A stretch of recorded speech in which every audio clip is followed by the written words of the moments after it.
again, he goes from writing, he goes from writing, the middle wall of partition between us is gone. We're all one. But then he still has these ways of giving people over to Satan for destruction. He still has all these ways. But then you go watch Paul. It's okay we go in increments. It's okay we go in increments, and it's okay. We're embraced through the process. Because look at what Paul already starts doing in Acts 21:21. Acts 21:21. The Apostle James basically rebukes Paul in front of everybody. He says, look, we hear a rumor that you have forsaken Moses, that you don't keep the law anymore. And instead of rebuking him back, he takes the high road and he goes ahead and he does the oblations with the other Jewish Christians. And he takes the high road instead of what he did before, when Barnabas, the Holy Ghost said, separate me, Paul and Barnabas, for the work I have called them to do. But then Paul left it because he didn't like John Mark. So you see the incremental part. You see how the trumpet, no separation between us. We're all one. The trumpet was there, but the soul body fusion had some strongholds in it because he was a Pharisee in his infrastructure, which means separatist. Right. And they had Jesus, given over to Rome for death because they were trying to keep Israel pure from deception. And they thought Jesus was a deception. So he has that already strong in him from his spiritual father, Gamaliel. And Gamaliel starts changing before Paul even starts changing. He says, hey, quit killing the Christians. If it's not of God, it won't come to anything. So Paul is already starting to take the high road instead of what he did with Barnabas by leaving quickly as soon as he didn't like John Mark. See? And those increments, we all have these strongholds, and it's okay. We're embraced through the process. But I'm just showing you how the imagery in the book of Revelation, how it laid itself out and how it manifested in the life of Paul the Apostle. So in his own vial of oil, which is intentionality to remove oneself from the old order of things, of separation, he starts moving into it. The vial, he took out finally all of the seed of the subconscious of Pharisee ingrainment. The rivers of communication were starting to be cleansed. The old was taken out, made bitter, wormwood. Now all of a sudden the new river of life is starting to form behind the scenes, as we start to see in Revelation 22. Come eat, take up the water of life that's free. Without our dog source. You see, he still perceives, even in Revelation 22, it's pointing to us, but it isn't us. Even Revelation 22 is pointing to us, but it is not us. It's still saying there's something else to come. Because right now, John the Apostle in Revelation 22 is still saying, even the new creation, Christianity, new creation, Christian man, new compared to Judaism, is still without our reality. Outside of the reality we have formed, our dogs, sorcerers, murderers, fornicators, those who love and make. There's still a sin consciousness towards others, even though the sin consciousness was clean for the individual. But yet he's saying, but yet the bride is there to do what? Heal them. He's saying it's still to them that are without that reality. He said, come take of the water of life that's free. And then Jesus shows up right at the end and says, I am Lucifer Morning Star, the Venus of the morning star that was often used to denote kings. You only see it at twilight. You only see it when light is becoming day and day is becoming night. You only see it when night and day are coming together, when spirit and soul are coming together. So this is so good. So there's the word Hillel and Lillah that are the exact same gematria, like same. Just different orders, and one is day, light, and the other one is night. So the combination of the two would be the twilight and the dawn. In that hour where light and dark are fusing together, Hillel and Lillah. Yes, same gematria, and just like Zion. Okay, now if you in Hebrew, if you spell Babylon, change the Y to an A to denote the mystical force of Babylon rather than the ancient city. If you change it to an A, spell Babylon, the gematria is 156. Same gematria as Zion. Oh, that's so good. So you have the Aleph, the oneness principle, becoming the mystery of the many who are one, the spirit breath and God and the beginning is so beautiful. Oh my gosh. Ah.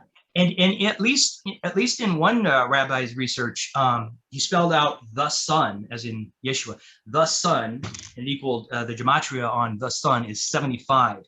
When you spell out in Hebrew Lucifer, the gematria is 75. Of course. So Hillel is Lucifer.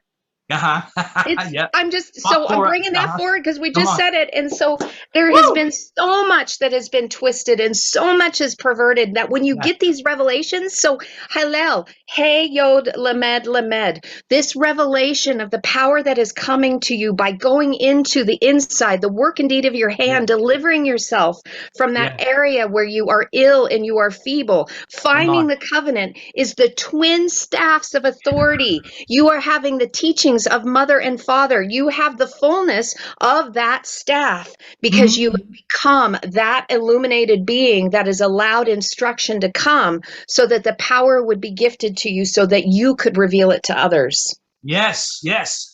Look at all in increment. You know, there's the moment, but then there's the increment. Look at my increments. I'm reminded of this moment I had in what was it? God, would it have been 30 years ago? Like 30 years ago. I had this vision. Jesus was standing before me.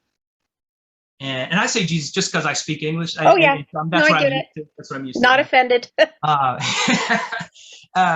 So Jesus is standing in front of me, and he says to me, this is, again, 30 years ago, and he says to me, he says, you accepted yourself as my servant, but you never, and my son, but you never accepted yourself as my family. Oh. Yep. That's an increment of deliverance. And then that was in the Genesis 1 experience, the groan that says, I lack spirit. I need spirit. So he supplied spirit because that's where I was. You never accepted yourself as family. My family. Okay, that's in the Genesis. Now in the Revelation 21 experience where I'm coming from that reality. I don't lack spirit. I am that Jesus Christ. I am that Christ that should come into the world. See? So what was predominantly soul, receiving from spirit. When the spirit and soul become one, then you are always, you're always open to help. You're always open to learning, but you are coming from that. The spirit and soul conjoined is the Psalm 82 gods that speak creatively and are not under any deity. That's so good. That is so true. Otherwise, we're letting the astral phenomena create through us. Right. We're not creators as long as we're under a deity. Let me tell you, I had a vision long ago. It wasn't a vision, it was an encounter. And I did not have the understanding of it at the time. So in 2005, oh God, I was at a James Gall, and this is going to lead up to us as creators. Okay. So I was at a James Gall conference, and he said, some of you are entering rooms in heaven right now. And then whatever he said after that, I don't know, because boom, there I was in this vast room in heaven. And it was huge. It was like half a planet Earth. I mean, this room was huge. But what was weird was that hardly anyone was there. All that was there was me. And then like a few miles down, there was an angel. And then a few miles down, there was another angel. And a few miles down, there's another angel. It was like me and like 4 angels in this room that was half the planet. It's like, what on earth? What is going on? So I'm waiting for, okay. You know, like the prophets would say to God, what is it, Lord? You know? And this lasted, I'm sitting, and I discerned that it was like an assignment. I thought, based on my paradigm at the time, that maybe this is like an assignment room. Because me and these angels are waiting for our assignment. That's what I'm thinking. Okay. the experience ends. I sit down, and at the time, I had been an intercessor for several pastors. And I loved pastors with all my heart. So I sit down from this experience, and what burns in my heart, what rises up in me, is a love for prophets. Now, I had just been ordained by our apostle as a prophet. But all of a sudden I have this burning, passionate love for prophets. And then I started prophesying to the famous prophets, so to speak. Right. And I thought, oh, so that encounter must have been that God infused into me my assignment for the next few years. That's what I assumed. Now, that was 2004. And literally about 5 days ago, whew, okay. Oh my God, I got to remember everything, so many details. So about 5 days ago, I'm taken back into that room. Wow. Vast, huge room that's as big as planet Earth. And it smells musty. It's like nobody's been here. Oh. Long time. It's musty. No one's there. And I see a memory in that room. I see a memory. And whether, I don't know, this is subjective here. Whether you want to call it the Elohim, whether you want to call it what the Sumerians would say, that people from the sky came and altered our DNA, whether you want to say it was something else, but 250,000 years ago, a major evolutionary leap happened, and we became the human race that we are today. Anyway, whatever you want to call it, doesn't matter. The point is, the beings that were there creating, because they knew they were creators, creating an upgrade, whether you, again, the paradigm is subjective. You'd say they created an upgrade in mankind to up our consciousness, or you can say they tweaked our DNA for us to be their slaves. Duality. Right. Either way it goes, here's the point of the vision, is not to say what I think about any of that. The point of this vision was, this look on their face was like upset. It was like they realized that mankind had a core that would grow and grow eventually, and realize who they are and not be slaves anymore.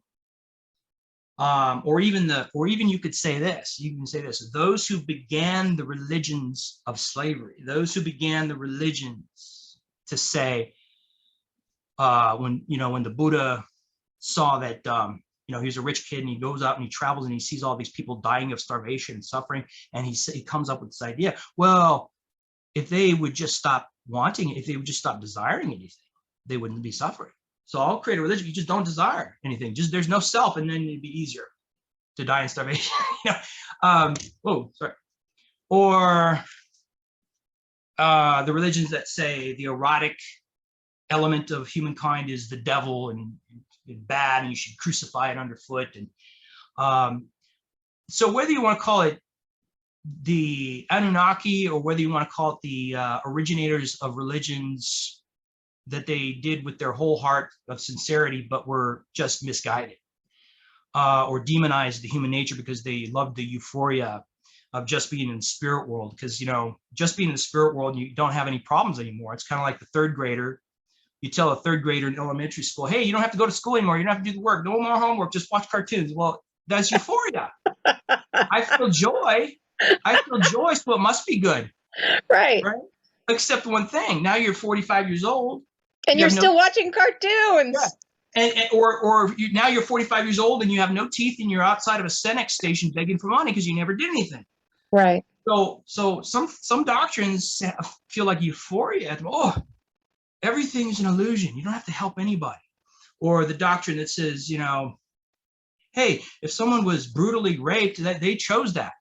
Before they incarnated, they chose that. So don't worry about it. Just rejoice that they did what they. I mean, my God, that's sinister to come up with these things, And so there's no being touched by the feeling of people's infirmity when you just bop around in the aether as though you were still discarnate spirit before incarnating. The purpose of incarnating is that we might fall in love with each other and help each other through and love each other right where we're at. And that love is the healing, and that is the true ascension, not bypassing the heart. So whatever you want to call it, whether it's Anunnaki who had bad intentions towards us, or whether it's the originators of religions that caused spirit over soul theology, here's the heart, here's where God is. High vibration, you miss God. Low vibration, you miss God. So whatever you want to call it, the people who did this left that room.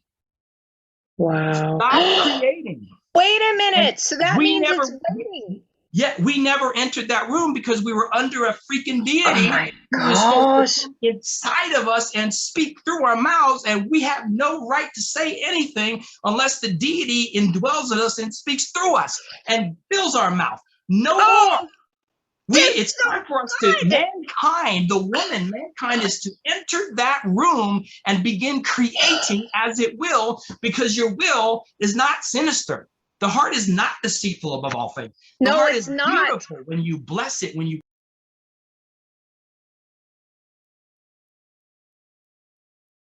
Adam, whatever you call an animal, it will become that. So mankind, whatever you call your human inclinations, it will become that. Now, if you're under the jurisdiction of a religion or a law or a dimension that says that your heart is deceitful, and you've made covenant with that idea, and then you just get weak one day and make a decision from your own heart instead of waiting on the spirit to tell you, well, then you just self-sabotage. You probably get in a car accident. Exactly. You probably, and then you get in a car accident and they say, see, so the people around you say, see, God got you, because you did it on your own. Oh my gosh. You don't do your own will, do God's will, And so we've been under these deities that we thought were supposed to speak through us. Holy Spirit possession was the idea, and that's what I believe I came into in 2003, which has a certain glory. But Paul said if the glory of Moses was one thing, the glory of grace is far greater. And I'm saying if the glory of grace is great, then the glory of consciousness and the heart is far greater. That's so good, Doug. That's so good.